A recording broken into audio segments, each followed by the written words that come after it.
आज हम कक्षा 10 के विषय हिंदी पाठ का नाम माता का आंचल कृतिका भाग 2 कार्यपत्रक 63 और तिथि है 4 दिसंबर 2020।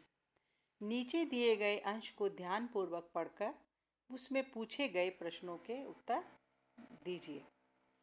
तो बच्चों, अब तक आप जान चुके हैं कि माता का आंचल शिव पूजन स्वाय द्वारा लिखा गया आंचलिक उपन्यास का एक अंश है।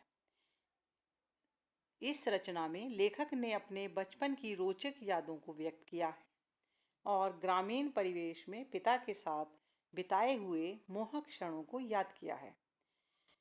और पिताजी हमें बड़े प्यार से भोलानाथ कहकर पुकारते थे, पर असल में हमारा नाम तारकेश्वर नाथ था। हम भी उनको बाबूजी कहकर पुकारा करते और माता को मैया। जब बाबूजी रामायण का पाठ करते तब हम उनकी बगल में बैठे बैठे आईने में अपना मुंह निहारा करते थे। जब वो हमारी ओर देखते तब हम कुछ लज्जाकर और मुस्कुराकर आईना नीचे रख देते थे और वह भी मुस्कुरा पड़ते थे। पूजा पाठ कर चुकने के बाद वह राम राम लिखने लगते। अपनी एक राम नाम वहीं पर 1000 राम नाम लिखकर वह उसे पाठ करने की पोथी के साथ बांधकर रख देते।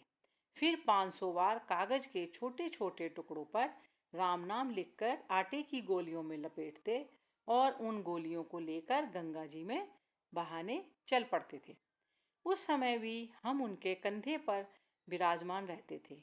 जब तक वह गंगा में एक एक आटे की गोलियां फेंककर मछलियों को खिलाने लगते तब भी हम उनके कंधे पर ही बैठे बैठे हंसा करते थे।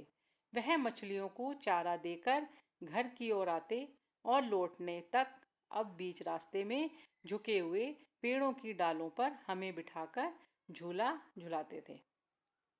तो बेटा, हमने देखा कि किस तरह से उन्होंने अपने बचपन की बातों को बताया है जो अपने पिता के साथ उन्होंने बिताई।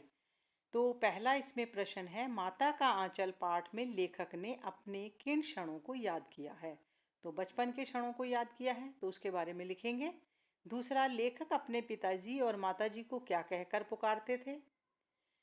तीसरा है, लेखक के पिताजी जब रामायण पाठ करते थे तब लेखक क्या करते थे? चौथा, इस पाठ में लेखक अपने पिताजी के कंधे पर बैठकर कहाँ जाते थे और क्यों? पांचवा जो है वो गतिविधि है, आपने अपने बचपन की किसी भी एक मज़ेदार घटना को लिखना है।